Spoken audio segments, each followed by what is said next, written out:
Welcome back to another episode of Just Putting Around. I'm your host, Reese Williams. Wrestling has had its fair share of factions. The Four Horsemen, the Generation X, the Shield.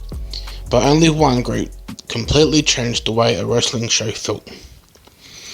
This is the story of the New World Order. From its shocking debut in 1996 to its endless spin-offs to its final run in WWE in 2002. We're talking the Monday Night Wars, invasions, heel turns, merch that never stopped selling, and more sub-factions than most people can keep straight. So let's hop in the time machine and head back to the summer of 1996. May 27th, 1996, Monday Nitro. During a match, a familiar face from WWF TV, Scott Hall, strolls through the crowd and into the ring. He looks into the camera and says, "You know who I am, but you don't know why I'm here." The crowd's confused. Is this real? Is WWF invading WCW? A few weeks later, Kevin Nash appears alongside Hall. They start calling themselves the Outsiders, cutting promos about a mysterious third man who'll join them at Bash at the Beach. July 7th, 1996. Bash at the Beach. The Outsiders face Randy Savage, Lex Luger and Sting.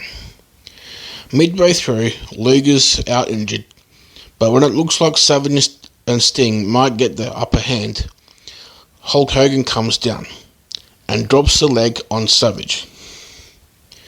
It's the single most famous heel turn in wrestling history. Hogan's Red and Yellow legacy?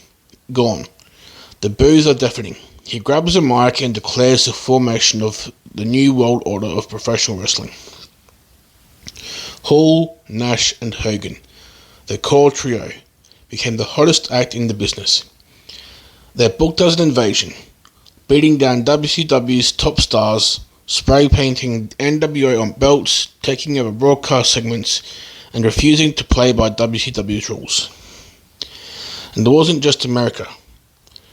Late in 1996, Masahiro Chono joins Japan, forming New World Order Japan in NJPW.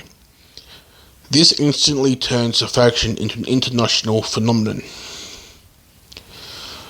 Over the next year, the nWo grows at a crazy pace.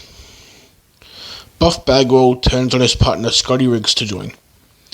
Scott Norton brings legit toughness. Vincent, or Virgil in WWF, Big Bubba Rogers, Michael Wall Street, Miss Elizabeth and Devin the Giant join up. Eric Bischoff, the president of WCW, reveals himself as the nWo's corporate backer.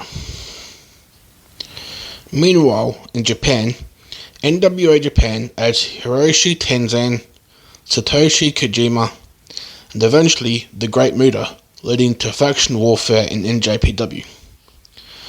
By late 97, the group has its own segment on WCW TV. The Wolfpack hand gesture is over. The shirts are everywhere. Nitro is the most watched wrestling show in the world. But by mid-98, the cracks start to show. Hogan and Nash's egos clash. Members start picking sides. The nWo splits into two major WCW factions. nWo Hollywood, or Black and White, Hogan's group, heel heat but less cool than before. The members are Hulk Hogan, Eric Bischoff, The Giant, Scott Steiner, Scott Norton, Vincent, etc. And the other is nWo Wolfpack, or the Red and Black. Nash's faction, anti-Hogan but still rebellious. The members are Nash, Randy Savage, Conan, Lex Luger, Sting in red face paint, and others. They're cheered like faces but act like cocky heels. In Japan, nWo Japan also fractures. Scott Norton leads a short-lived splinter called nWo Typhoon. It doesn't last long, but it's another sign of too many cooks in the kitchen. In early 1999, WCW tries to merge the Wolfpack and Hollywood into nWo Elite. Basically, the star players are Nash, Hogan, Hall, Scott Steiner, Lex Luger, and Buff Bagwell. Problem: injuries and absences. Hogan's in and out. Hall's struggling with personal issues. WCW's booking is in chaos. Meanwhile, a leftover crew forms the nWo B team. Horace Hogan, Stevie Ray, Vincent, Bryan Adams. They wear the shirt, but they're treated like jobbers. By the end of '99, the nWo brand is losing steam. Fans are burned out. January 2000, WCW relaunches the group as nWo 2000. They got Nash, Hall, Bret Hart, Jeff Jarrett, and Scott Steiner. They wear silver on black pants, promising a new era of dominance. Sounds amazing, but then Bret Hart suffers a concussion and is forced to retire. Hall disappears from TV. The whole faction dissolves within months. By mid-2000, the nWo name is retired in WCW. February 2002, Vince McMahon cuts a promo about injecting the WWF with a lethal dose of poison. That poison? The nWo. Hogan, Hall, and Nash return at No Way Out 2002. They feud with Stone Cold Steve Austin, The Rock, and Kane. But at WrestleMania 18 changes everything. Hogan faces The Rock in Toronto, but the crowd turns him babyface mid-match. Hogan ditches the nWo, going back to Red and Yellow nostalgia. Hall and Nash try to keep it alive, adding X-Pac returning to the nWo, Big Show, a former member in WCW, Booker T briefly, and Shawn Michaels as an on-screen leader. But injuries, suspensions, and creative changes end the WWE version by August 2002. So all up, there were 9 different subgroups of the nWo. So you had the original nWo Japan, nWo Wolfpack,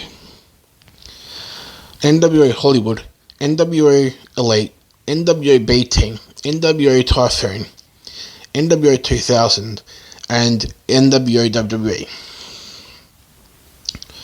The nWo changed wrestling forever. They made the cool heel thing a thing. They blurred the line between reality and storyline. They created a merch empire that's still printing money decades later. But they also became a cautionary tale. How overexposure, too many members, and weak booking can kill even the hottest angle. For the first 2 years, they were untouchable. By the end, they were everywhere, and nowhere at the same time. So, and that's the history of the nWo. And we might just compare how the others have splintered off and created their own version of the nWo, or has been influenced them. And that is the Bullet Club.